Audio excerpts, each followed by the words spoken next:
Hai Mas Arif, apa kabar? Kabar baik, Bila apa kabar? Alhamdulillah baik Mas. Oh, kayaknya kurang turun ya. Oke, Mas Mas, Arif, seperti biasa setiap minggu aku selalu mengundang Mas Arif. Yang kali ini kayaknya aku agak dadakan ya, maaf ya Mas Arif ya. Ganti hari, ganti jam, ya ampun, maaf ya Mas Arif. ya, no problem. Oke, Mas Arif suara aku kedengeran kan ya? Suara Mas Arif kayaknya agak kecil dari aku. Suaraku gimana? Lumayan? Oke, udah. Ya, Udah.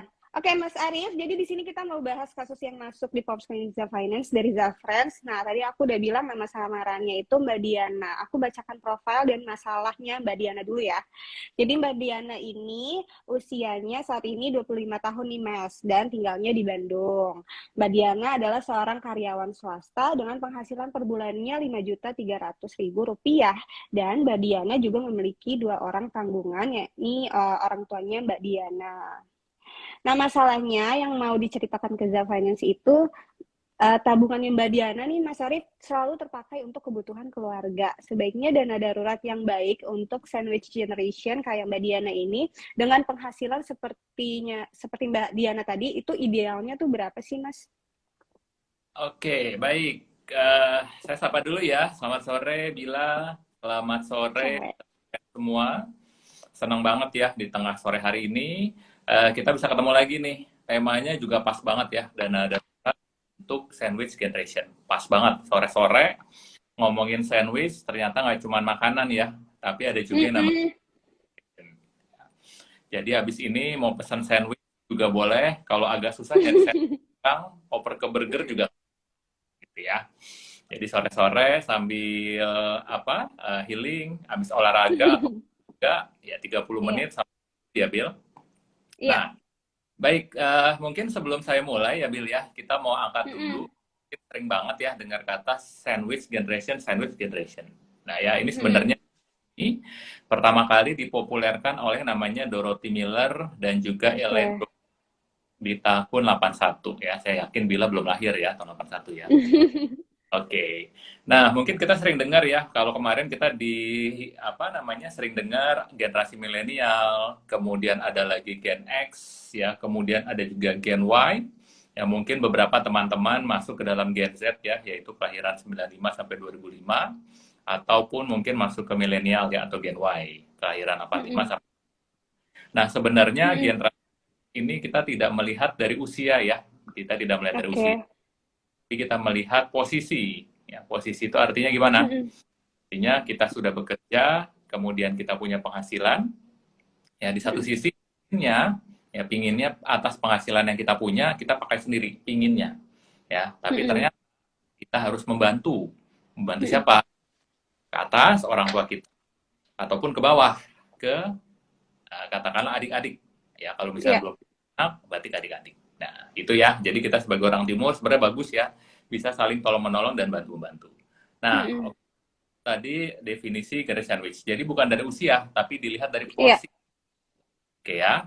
Nah, tadi saya udah dengerin dari yang Bila sampaikan ya. Jadi sebelumnya kita coba cek dulu sebenarnya Bill. Kita coba cek dulu dengan yang namanya financial check up. Nah, ya ini penting Mm-mm. banget. Sekarang udah bulan Maret, ya kita mesti melakukan namanya financial check up. Nah, pertama Mm-mm. kita ya, saya mau tanya dulu nih. Tadi kan ya kalau nggak salah Oke. di kasus dari teman kita itu penghasilannya sebulan sekitar 5,3. Betul ya? Mm-mm. Mm-mm. Nah, pengeluarannya gimana? Ada gambaran nggak? Oke, kalau dari data yang Mbak Diana kasih ke Zaf Finance, rincian pengeluarannya itu seperti ada pengeluaran untuk kosan 900, terus laundry, pulsa, kebutuhan sehari-harinya Mbak Diana, terus ada post playingnya juga, ada kasih ke orang tua, terus sedekah dan nabung. Jadi total pengeluarannya itu kurang lebih 4.400.000 nih, Mas. Oh ya, Mbak Diana ini juga ada aset investasi nih, Mas Arif, dan tabungan reksadana pasar uang senilai 1 juta, terus dana daruratnya 6 juta dan tabungannya Rp600.000. Dan Mbak Diana ini mempunyai aset konsumsi laptop dan handphonenya yang di total menjadi 9 juta rupiah. Oke, bagus ya. Jadi punya tabungan, nah penting Betul. punya investasi juga. Nah, kemudian Mm-mm. tadi orang tua ya, nah, berarti garis sandwich ya, betul ya. Mm-mm. Nah, jadi tadi kalau pemasukannya teman kita ini, Mbak Diana, kemudian pengeluarannya tadi kurang lebih 4,4 ya. Iya. Berarti masih ada yang namanya uang sisa atau bahasa kerennya Mm-mm. Cash flow. berapa? Iya. 9 ya Bill ya. 53 Iya. kurang 4 ya, 900 ya kurang lebih ya. Nah, bagusnya dia punya aset kas dan liquid, punya dana darurat, punya tabungan reksadana, sehingga kalau di total punya senilai 7,6. Nah, dari angka Oke. yang disebutkan, Bill, nah sebenarnya kita Mm-mm. bisa menggunakan yang namanya 3 rasio keuangan. Ya, yang pertama Mm-mm. kita lihat dari rasio likuiditas, ya, atau gampang Oke. dana darurat. Berapa sih? Ya, sekitar 3 sampai 12. Nah, tadi saya sempat hitung singkat ya. Itu kondisinya dia masih kurang sehat, Bill. Ya, karena berada Oke. dari yang gitu. Nah, kemudian tadi yang kamu sebutkan, kita coba hitung rasio yang kedua, yaitu yang rasio menabung. Nah, di sini Mm-mm. dia sudah punya yang namanya tabungan ya. Dia udah alokasikan setiap bulan, nah berarti kondisinya sehat. Nah, Oke. yang ketiga, nah, berarti kita lihat dari rasio hutang. Tadi dana darurat udah, menabung udah, sekarang yang kita ketiga kelihat dari rasio hutang. Nah, untungnya dia nggak punya utang ya, artinya nggak ada yang dialokasikan buat utang. Statusnya nihil. Nah, jadi dari ketiga tadi, kalau kita simpulkan, berarti statusnya rekan kita Mbak Diana ini kurang sehat, Bill. Oke. Masih kurang sehat. Nah ya, terus jadi kalau kita Mm-mm. lihat salahnya juga adalah tabungan yang selalu terpakai untuk kebutuhan keluarga. Ya bagus sih, Mm-mm. kita kan orang timur nih bantuin keluarga. Nah, cuma kita pengen tahu nih kecil. Nah ya, nah, sebaiknya dana darurat ini yang baik untuk sandwich generation dengan penghasilan itu idealnya berapa ya? Gitu ya, kurang lebih ya. Nah, jadi gini Bill, kita coba lihat ya. Nah, jadi kalau kita Mm-mm. lihat dari case yang tadi, nah sebenarnya untuk kita semua yang berada dalam kondisi sandwich, paling enggak kita menyisihkan sebesar 12 kali dari kebutuhan utama. Ya, tadi singkat, Mm-mm. kebutuhan utama itu 2,9, jadi 12 Mm-mm. adalah 34,8. Oke. Ya, catat ya, Zafran ya, minimal 12 kali. Nah, untungnya sudah punya dana darurat senilai 6 juta, nah, tapi Mm-mm. ternyata juta ini, meskipun kita rasa udah punya, ternyata kurang. Ya, karena kan tadi idealnya 30. Ya. Nah, jadi belum memenuhi nih Bill nih kebutuhan. Oke. Nah, ya, udah bagus tapi kurang maksimal. Nah, Mm-mm. prioritasnya memiliki dana darurat minimal dengan menambah saldo dana darurat dari penghasilan bulanan sebesar 1,5 selama 2 bulan. Ya, jadi Mm-mm. ibaratnya targetnya segini, baru punya segini, kita tambahin terus. Ya. Nah, kekurangannya dengan menyisihkan paling enggak 5% dari penghasilan bulanan. Ya, Oke. ataupun investasi untuk tujuan lain. Nah, kemudian catatan pentingnya adalah tempatkan minimal 3 kali pengeluaran di rekening tabungan terpisah. Nah, ya Mm-mm. kita punya rekening tabungan gaji, bikin tabungan yang kedua, yaitu tabungan terpisah. Oke. Bentuknya tabungan ya, tapi bisa jadi kita bisa taruh ke dalam reksadana, tapi yang sifatnya sangat konservatif, yaitu reksadana pasar uang. Bungkus ya, Oke. yang dana darurat ya. Nah, Oke. kalau untuk nabung, ya kalau sering terpakai nih ya, nih kadang nih kita nih suka ini ya, nggak kerasa tiba-tiba uang habis aja. Nah ya, Mm-mm. nah artinya anggarannya yang ada kurang realistis. Artinya angka yang biasa kita pakai sama yang kita biasa tulis itu nggak sesuai. Mm-mm. Ya, jadi paling nggak Mm-mm. supaya gimana? Kita catat dulu nih penghasilan atau pengeluaran 2 bulan ke belakang. Ya, biasanya 2 bulan ke belakang itu kita pakai buat apa? Ya, dan juga kita hitung juga untuk 2 bulan ke depan. Ya, jadi kita tahu nih mana yang bisa kita kendalikan supaya perencanaan keuangannya lebih tertata bila. Nah ya, dan Oke. pastinya kita hindarin yang namanya kebocoran. Ya, pinginnya jajan sana sini. Nah, kemudian sebenarnya ada ya dari Zep Finance itu kita pakai namanya metode simple. Benar-benar simple. Oke. Apa tuh? 50% digunakan untuk living, ya kebutuhan sehari-hari. 30% digunakan untuk saving, untuk nabung. Nah, terus nggak bisa healing dong, nggak juga, karena kita udah catat persen buat play, ya, buat weekendan, ntar malam buat nonton Batman minggu lalu ya, ataupun buat nonton film lain. Nah, kemudian kita sebagai sandwich can masukkan peran keluarga besar ke dalam anggaran. Ya, artinya biasa kita berapa sih kontribusi kepada orang tua kita, kontribusi kepada adik kita masukkan ke dalam anggaran. Ya, supaya apa tadi? Supaya realistis. Nah, kemudian prioritaskan untuk membantu biaya hidup, ya, bukan gaya hidup. Ya, jadi ibaratnya kita punya adik. Nah, ya, kita bantuin adik kita. Nah, yang kita bantuin adalah dalam kondisi biaya hidup. Ya, bukan gaya hidupnya. Misalnya adik bilang, Oke. aku mau nongkrong dong di kafe. Nah, itu kan sebenarnya gaya hidup ya. Nah, ya, itu artinya Hmm. kita lebih arahin ke biaya hidupnya. Ya. Agar tujuannya apa nih, Bill nih? Supaya tetap memiliki ruang untuk investasi, untuk memenuhi kebutuhan masa depan. Ya, pinginnya sih kita bantuin ya. Tapi Iya. kalau misalnya terlalu dibantu, takutnya nggak mandiri. Padahal di satu sisi, tujuannya kita membantu dia dalam hal biaya hidup.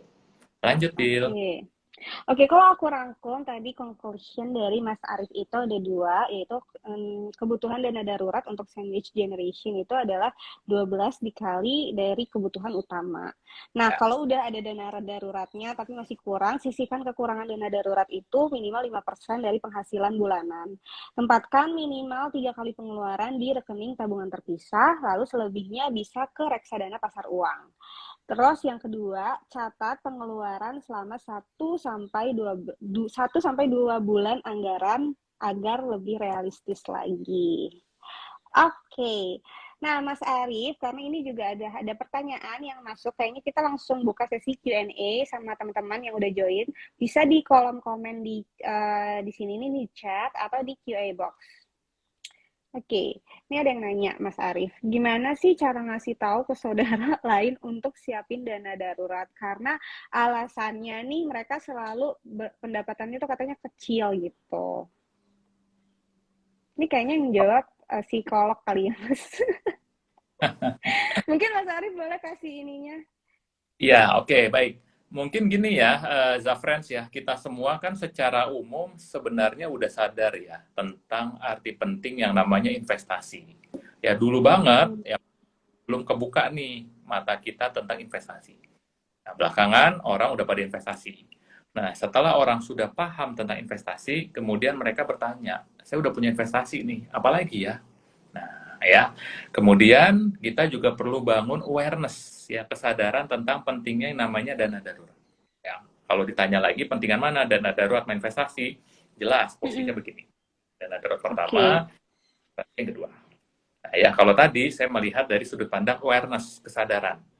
Ya, jadi kalau orang Mm-mm. udah investasi, sekarang mereka balik dulu harus nempatin yang namanya dana darurat. Nah, pertanyaannya adalah gimana sih cara infoin, gimana sih cara ngabarin supaya anggota keluarga ya, mungkin kakak atau adik punya juga yang namanya dana darurat. Nah, singkat cerita begini sebenarnya Bill, cukup mudah ya. Kita sampaikan aja adalah kalau terjadi resiko kita tidak memiliki pendapatan, ya artinya kita tidak punya pendapatan, nah, padahal ke depan kita butuh yang namanya biaya. Nah, biaya Mm-mm. ini diambil dari mana? Nah, umumnya biasanya apabila orang jual aset ya, biasanya ya, Ya. uang. Nah, kita bilang jangan sampai jual aset. Yang kita bisa lakukan adalah ngambil dana tabungan. Nah, dana tabungan di sini yang dimaksud adalah dana darurat. Gitu, Bill. Oke. Nah, Mas Arif, kalau sandwich generation ini bisa dikasih tahu nggak sih, Mas? Butuhnya tuh kebutuhan untuk sandwich generation, asuransinya tuh apa aja sih, Mas? Oke, baik. Nah, kita lihat tadi ya, definisi sandwich tadi kan ya, kita di tengah nih. Ya, anggaplah gini Mm-mm. ya. Atau enggak mungkin kayak roti sandwich bertingkat ya. Artinya kita di sini, di satu sisi kita bantuin adik kita, ya, atau anak kita, dan di satu sisi ke atas, kita masih bantuin orang tua. Nah, Mm-mm. sehingga kalau tadi kita udah ini ya, investasinya udah oke, udah mantep. Dana daruratnya udah oke, udah mantep. Nah, sekarang pilihan yang sekarang urutan berikutnya adalah bagaimana dengan asuransinya. Nah, bagi Mm-mm. kita dalam kondisi apa namanya, sandwich generation atau generasi sandwich. Bit, suara Kedengeran saya ada? nggak? Kedengeran. Ada ya? Ada. Oke. Nah, saya ulang ya, takutnya saya hilang sinyal. Nah ya, Iya. kita yang berada dalam generasi sandwich, kita penting banget nih punya yang namanya asuransi. Kalau kita pelajari nih, ada jiwa, ada penyakit kritis, ada kesehatan, ada meninggal dunia. Ya, meninggal dunia itu jiwa ya. Nah, paling nggak, yang paling basic, kita mesti punya dulu yang namanya asuransi jiwa. Oke, asuransi jiwa Nah, ya. budgetnya punya, kita baru naik asuransi kesehatan. Mm-mm. Ya, punya lagi budgetnya, naik lagi ke kritis. Tapi balik lagi ke Mm-mm. kamu, yang mesti punya banget basic, yaitu si asuransi jiwa. Gitu. Asuransi jiwa. Oke. Oke. Sebentar. Ini pertanyaan kedua. Kelihatan nggak Mas Arif? Oke. Terlihat. Mas Arif, dana darurat itu bisa nggak buat biaya nikah? Misal ada lamaran datang secara dadakan. Baik, ini menarik ya. Kadang gini nih, kita berada di dalam posisi banyak maunya, banyak keinginan, tapi ternyata budgetnya agak-agak mepet. Nah ya, sebenarnya kalau kita lihat, ini mesti kita pisahkan bila antara dana darurat dengan tujuan keuangan. Nah, Mm-mm. berarti dalam hal ini kita bikin dua prioritas. Prioritas pertama adalah kita mengamankan dulu dana darurat paling enggak minimal 3 kali. Ya. Oke. Nah, setelah terbentuk 3 kali, baru deh tuh ya anggaran yang lain atau pos keuangan yang lain bisa kita alihkan ke tujuan yang lain. Katakanlah tadi tujuan menikah. Ya, Mm-mm. jadi tidak bisa diganggu. Ya, jangan dicampur adukan. Kenapa? Takutnya Bill, ya amit-amit nih ya, habis nikah, ternyata nggak punya pekerjaan, ya happy-happynya Mm-mm. Ya. udah, yang ada apa Bill? Gigit jari, gitu Bill. Oke. Aku pilih lagi pertanyaannya ya, Mas Arif, bentar. Oke. Baiknya dilengkapi dulu dana darurat. Kan tadi idealnya 12 kali pengeluaran ya, Mas Arif ya. Itu baiknya dilengkapi dulu atau bisa jalan berbarengan sama investasi lainnya. Ya, baik. Nah ya, kita melihat balik ke posisi kita ya, Zafrans ya. Kalau anggaran kita atau budget kita cukup besar, nah berarti kita udah bisa alokasikan tuh berbarengan. Ya, kita siapin Oke. 12 kali dana darurat, gitu ya, 12 kali dana darurat. Paralel kita Mm. melakukan saving. Ya, tadi masih ingat apa namanya metode simple berapa persen? Iya. 30% ya, untuk saving. Oke. Nah, kalau budget kita mencukupi, kita bisa berjalan bareng tuh. Nah, cuman pertanyaannya, kalau budgetnya nggak mencukupi gimana? Nah, ya, Mm-mm. budget tuh maksudnya ini ya, pendapatan kita ya. Kalau pendapatannya cukup besar, punya uang lebih, kita bisa jalan bareng. Nah, tapi kalau pertanyaannya, budgetnya agak ngepas nih. Nah, ya, berarti balik lagi bilang, yang pertama, kita cadangkan dulu dana daruratnya, ya, minimal tadi 3 sampai 12 kali. Nah, setelah itu, Mm-mm. alokasikan ke investasi. Nah ya, sebenarnya kalau kita Mm-mm. bicara cukup panjang dalam hal ini, tapi simpelnya adalah kita lihat dulu, kita mesti mengamankan dulu nih si posisi 12 kali, nah, baru Mm-mm. kemudian kita alokasikan ke investasi. Ya, kemudian yang Oke. ketiga, posnya, ya, posnya dalam dana darurat ini kita mesti masukkan ke dalam instrumen yang sangat konservatif. Ya, tujuannya kita tidak mencari keuntungan, ya, Keuntungan, iya. adalah untuk mengamankan nilai. Gitu, Bill. Oke. Oke. Sebentar aku pilih lagi ya, Mas Arif. Oke. Oke. Dana darurat ini idealnya dalam bentuk tabungan seperti apa ya, Mas Arif? Kalau dalam tabungan emas digital seperti apa? Gimana gitu maksudnya? Oke, baik. Ini mungkin saya lurusin dulu ya definisi emas digital ya. Nah, kemarin ada yang Mm-mm. nanya ke saya, definisi emas digital. Nah, yang Mm-mm. dimaksud teman saya itu adalah trading dalam bentuk komoditas emas, ya, yang dia maksud. Nah, padahal itu salah kaprah.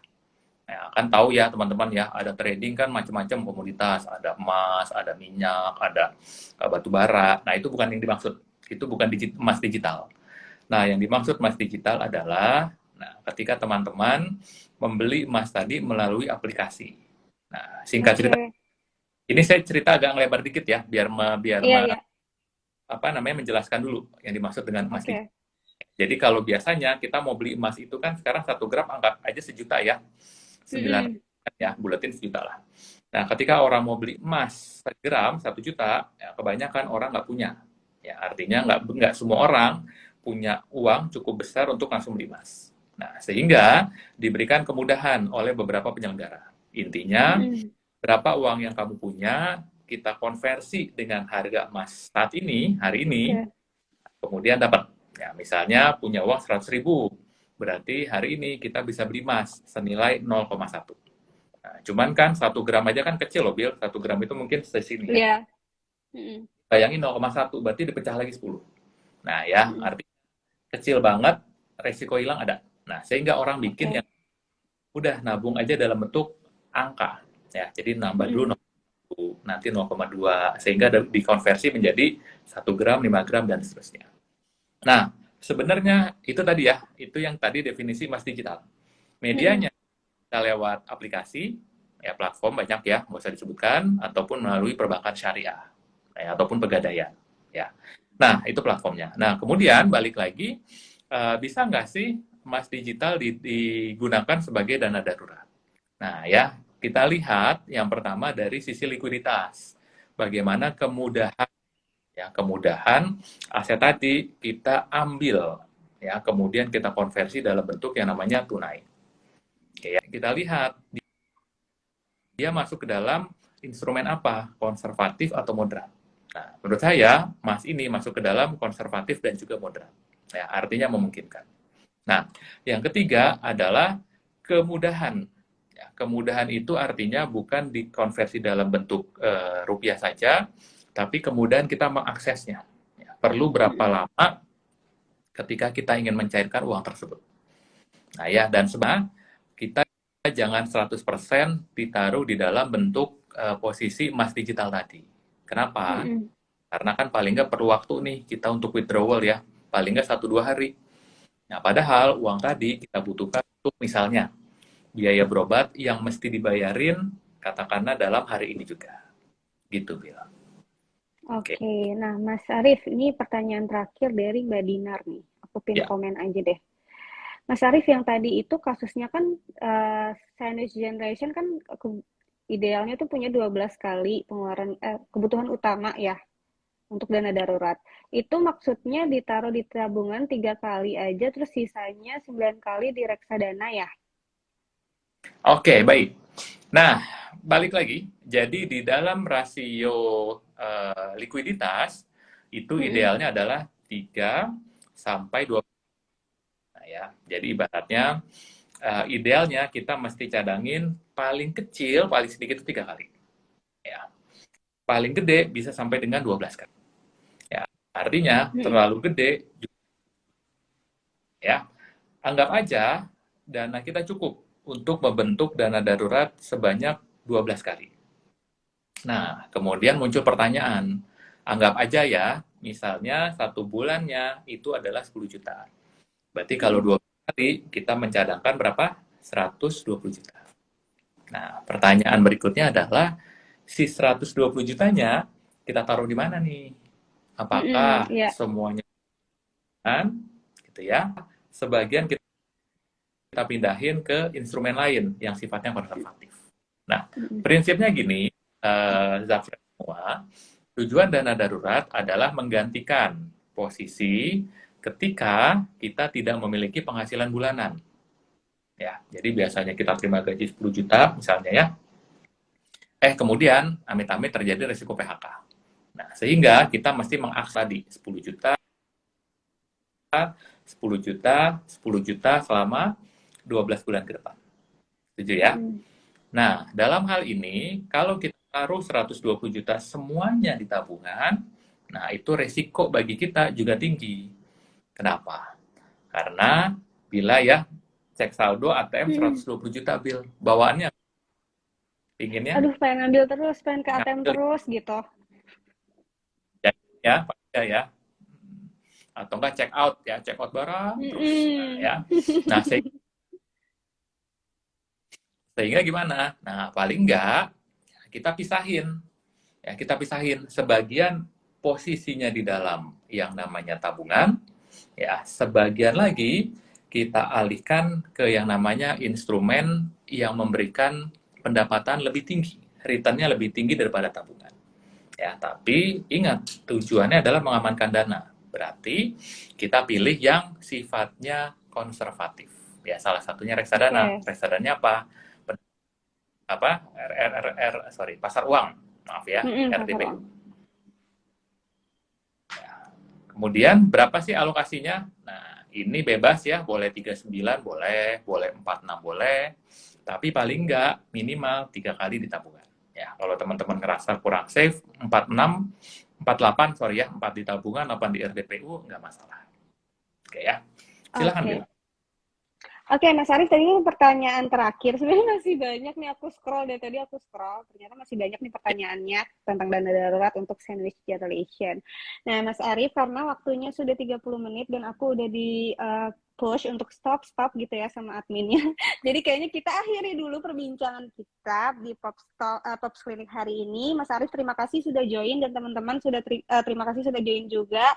Mas Arif, nanti kayaknya kita bakalan ketemu 2 minggu lagi di live Pops Clinic. Thank you, Mas Arif. Thank you, Makasih. Bila. Thank